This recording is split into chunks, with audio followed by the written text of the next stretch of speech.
Hi everybody, I'm Francesco Bonazzi and I'm gonna introduce you to SymPy and in particular how SymPy has been recently improved to support matrix derivatives. As a short introduction, SymPy is a computer algebra system entirely written in Python. There's a separate project trying to attempt to rewrite the code in C++, but it's not yet integrated, it's just for speed up processes. And what you can do is basically defining symbols, which are mathematical variables, and operate on unevaluated expressions. And there are operations that you can do everything symbolically, like in these examples you can see integration, limits, differentiation with scalar symbols. In particular, I want to introduce you on how, some particular usages of SymPy, that is how you can use it for matrices. The most common form is for matrices is the explicit matrix form, where you have a matrix object and you just put the components into it. In this way, in case it looks really like a NumPy array in a certain way, except that the SymPy also has symbols, and you can really put symbols inside of it. And another form that we have is like the implicit matrix, where the matrix is not expanded, and but you have still the explicit index expression. That is x, y, i, x, j, I is the matrix of j and component j on row j, I column. And as a third form that of particular interest is the one that is completely implicit. That means that x and y here are objects called matrix symbols. They represent matrices and don't have any kind of like symbol explicit.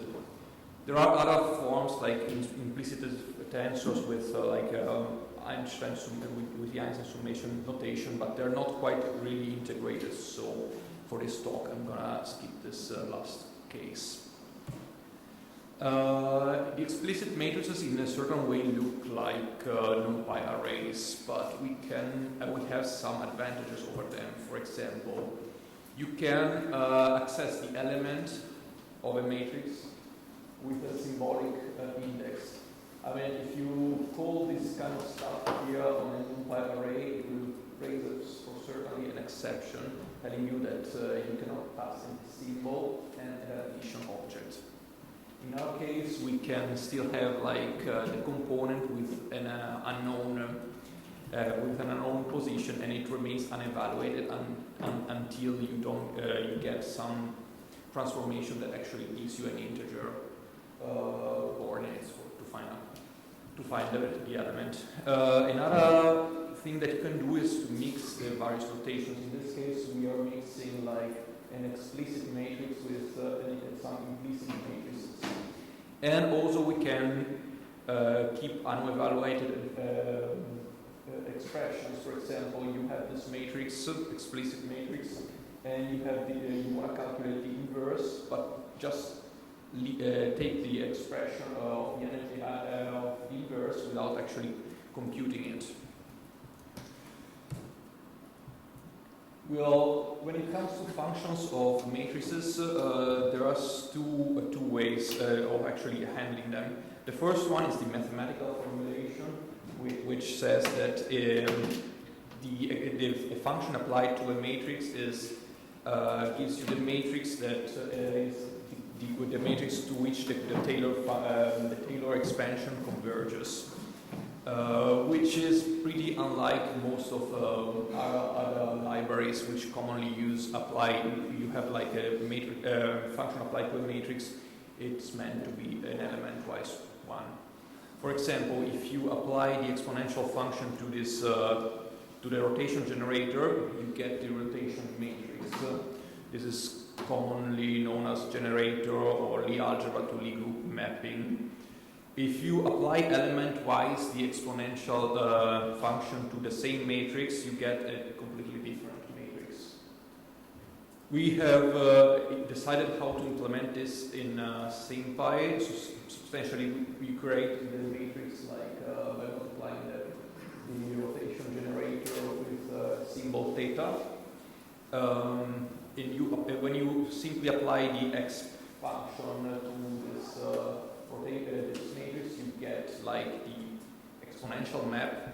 Of course, in this case, you don't get it very clean because of the algorithm that computes it. I mean, it's using the Jordan block decomposition and getting the exact form with complex numbers. But fortunately, SymPy has a simplified function that is able to recognize that these expressions are equivalent to cosine and this and sine, giving you back the rotation matrix. In case you want to apply the exponential function element-wise, you just call this apply function on the matrix object, and this is how we decided to distinguish the two ways you can apply a function to a matrix. When it comes to matrix derivatives, what you want to do is you derive a matrix by another matrix, and it's basically like doing some for loops for every element of the matrix with respect to you are deriving. You derive all the elements of the other matrix, and in this case we are gonna get this four-dimensional array. The first subblock is like this matrix here, derived by this element here. So x00 and x00 derives is 1 because x divided by 1 is 1. And the other ones are different symbols, so they give you 0. And proceeding, you get like the other combinations and the four-dimensional array. Well, we have also like the derivative in the explicit form. In this case, the notation is much more compact. You have the two indices, and you just get Kronecker deltas, which is these symbols is 1 if J and M is the same value, otherwise it's 0. And a curiosity about this implicit form is that when you want to compute the derivatives, you basically the trick is like getting the matching symbols and splitting it. So replacing it with Kronecker delta and starting rereading the resulting expression from the indices of the matrix you're deriving with respect to. In a certain way, it can be visualized as like some graphs. Here we have the matrix A multiplying X and then B.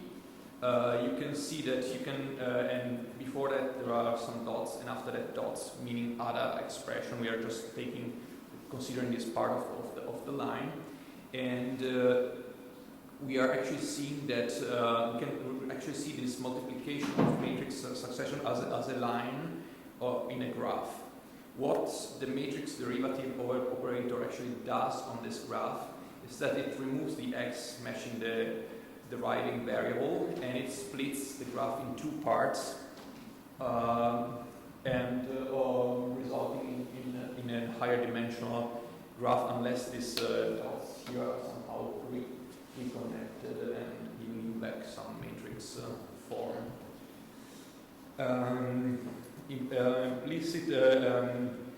That's the problem related to the fact that matrices can, we have to get back, when we have like a higher dimensional expression, there are some tricks we can actually go back and get some implicit matrices, some expressions in the matrix form again. For example, when you're deriving vectors by vectors, a vector is a matrix that's of dimension k times 1.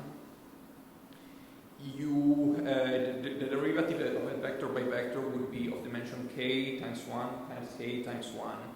In this case, 1 is a trivial dimension. We can actually drop it and just re-recognize a k times k dimensional expression.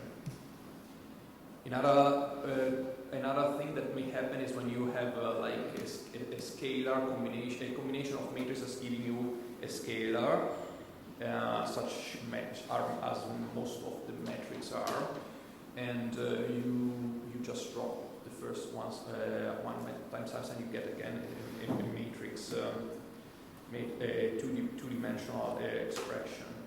Traces are also allowed to re-express the expression as in the implicit form because they are scalars. There are some operators that help us with the reconstruction of the derivative of a matrix expression in implicit form. For example, the Hadamard product, which is the element-wise product of two matrices. Diagonal operators on vectors. These are especially useful in cases you're deriving element-wise application of functions of two matrix expressions. Or in some cases, even higher dimensional expression can be represented with the tensor product, which is it allows you to create, in some cases, to represent four-dimensional arrays, as in this case. Actually, not all cases are quite covered, but in some cases it might help. Okay, let's see on some more examples on how this matrix derivatives actually works. For example, in this case we have the trace of ax b, the multiplication. Of course, we have a connected to x connected to b, which is the matrix line of multiplication. The trace operator, what it does, it sums the elements of the diagonal. And in this case, it can be seen as like once you have the last index, you sum it over the first index, and basically what you end up is you close the line and you get a circle. In this case, you have like an expression that is a scalar, and the matrix derivatives just, in this case, just removes the x and opens up a line. And indeed, if you compute the derivative of the trace of ax b, you get A transpose B transpose. And SymPy is actually able to compute this. I have to add a note that most of these algorithms have actually been recently added to SymPy. So if you just try the latest version, I'm not guaranteeing you that all of these examples would actually work, but you can go on GitHub and just check out the latest master branch, and everything that's here should actually work. Some more complicated example. In this case, we have an element-wise application to a matrix line, a matrix expression line, and which is itself multiplied by two matrices. I have represented this case as this line here. You can see that B, X, and C are in red because they are inside this function, and I put also the summing indices. What does the derivation in this case? Well, there is the chain rule. The sign becomes the cosine and remains, and what was inside remains the same. But everything has to be multiplied by the derived expression inside, where you just drop the x, and we start reading this m and n indices from the matrix you were derived with respect to. Result is something a bit complicated to represent. In this case, for example, you will not be able to represent it, at least not right now, unless we introduce some new operators, to the implicit form. We have like b, a, and the b inside these the function that are all summed over the same index b, and the same here for c, d, and c inside. This is not really what you really mean when you have a matrix expression, and maybe actually are some tricks in some cases where the Hadamard product and some diagonal operators as introduced before can help you handle these cases, but it should not work in this case. Okay, we have here some more examples. If this is really what you get right now if you put the middle expression. I mean, the lowercase expression are vectors. The uppercase ones are k times k matrices. When you put this kind of expression inside, these are the results that you get. That is, which is equivalent to the derivative. In this case, it's like a scalar. This is a trace. This is again a scalar combination that gives you a scalar, the transpose of vector x times x. And again, this is the trace of the inverse of the sum of two matrices.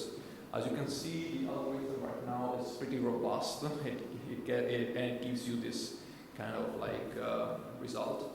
You can verify, if you don't trust me, that these are the results by putting this stuff in TensorFlow. TensorFlow has a numerical algorithm to actually compute the gradients, and you can verify that by putting random numbers, you will get the same results. Okay, and the same expressions can also be expressed into the explicit index form. So we have summations and the indices all being explicited. Of course, the implicit index form is preferable as it is much cleaner and it's really easier to operate on the implicit index form. Especially with all this, you don't have to.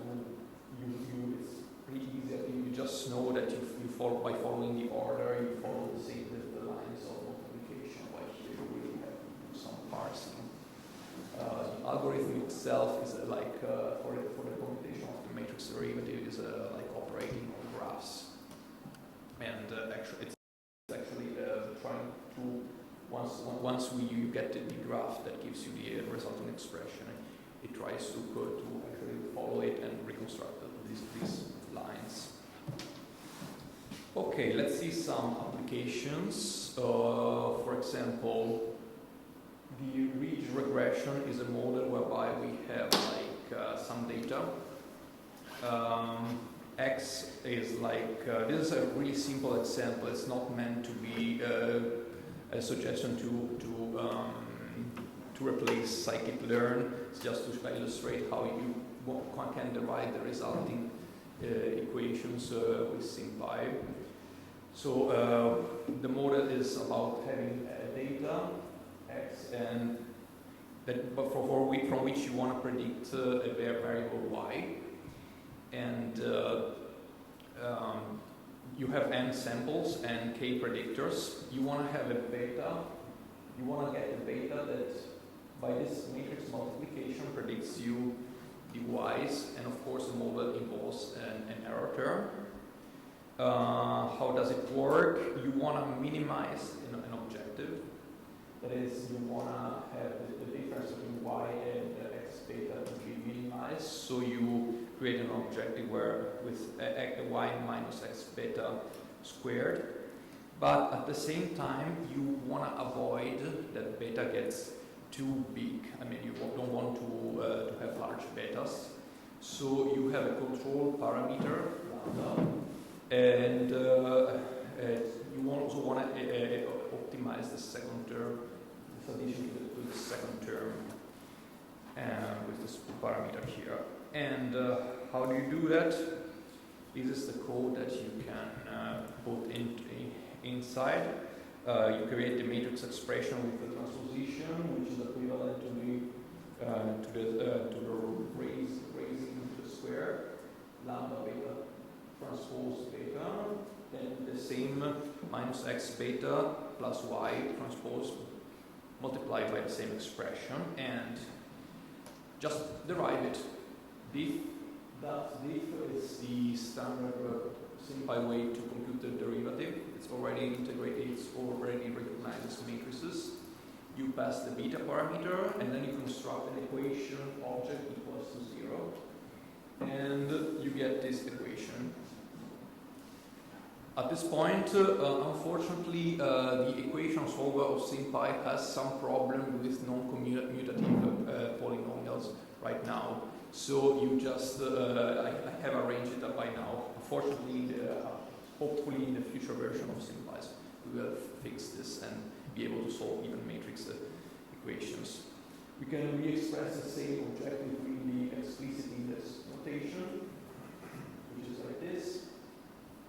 Just much more longer to see.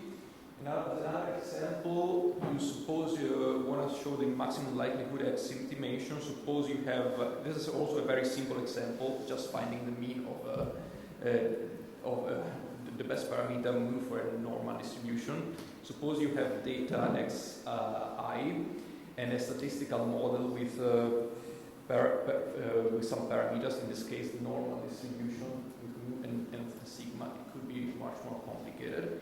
You have your data and you want to find the model that maximizes this expression. That is, out of all mu's and sigmas, you want to maximize the product of the probability for all of your data. And how do you do that with SymPy? I mean, you can just put the normal distribution. Of course, this is a very simple example, but you can theoretically do it with more complicated distributions. You put it in the normal distribution, the product. You, the exponential family functions are really nice to work with the logarithm, which preserves the minimum, and you can force the expansion of the logarithm of the product, so you get the sum, this kind of summation. You need to force equals true because otherwise, I mean, the logarithm is of the exponential. It doesn't really simplify in SymPy because here it's operating on complex numbers, and the exponential map is periodic in the complex plane. And after that, you can actually derive by mu, and you get the expression that gives you the mean, which is the most reasonable parameter to choose for a normal distribution if you want to fit some data. Okay, that's also a very easy example that got a very common result, but you may have some more complicated distributions. In ideas for future work, what people really need is integration with other frameworks. So really code printers for other tools, and volunteers are always welcome if you want to join them.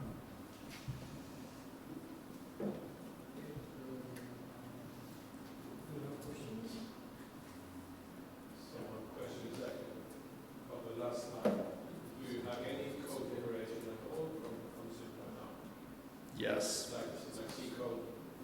Yes, there is. I mean, I'm not. I tested like the output of matrix expressions with TensorFlow, and there's still some work to do, but somehow it works. I'm not sure. There is like a C code generator with the explicit index form, but not. I don't think it works with the implicit index form. So it's something. Sometimes it works. It needs some fixing actually right now. Okay, I'm not thinking about the matrices, but I would like to do analytical derivatives of independent functions and translate them into code. Yeah. Some depends on exactly. I mean, right now there are some facilities to do that. They're not complete, so not every kind of expression is actually covered. There's still we're working on, but hopefully we'll have this eventually in the future. You just try and see if it works for your case. I was wondering if we can do matrix inversions.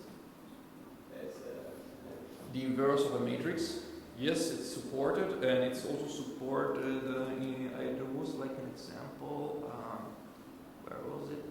No, wait. Yeah, I mean, here, this expression here is inverse.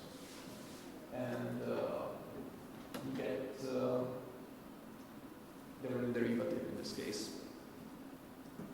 And another question that I had was, I mean, I've looked at SymPy a while ago, so I'm sure lots of things have changed, but let's say that I just wanted to create a correlation matrix.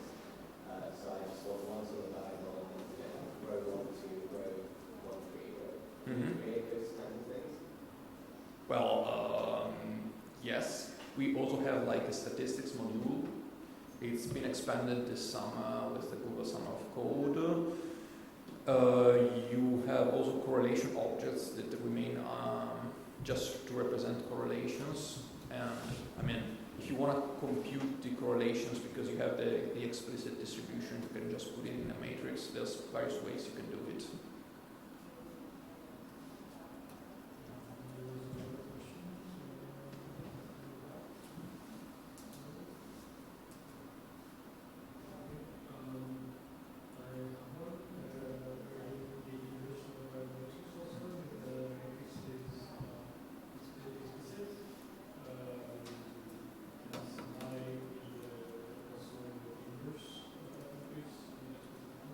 Yes, it can.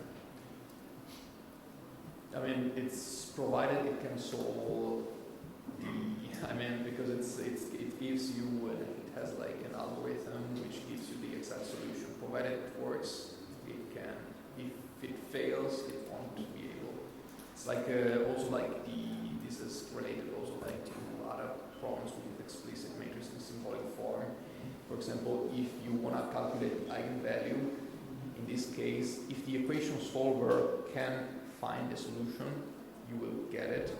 If it cannot, you will not.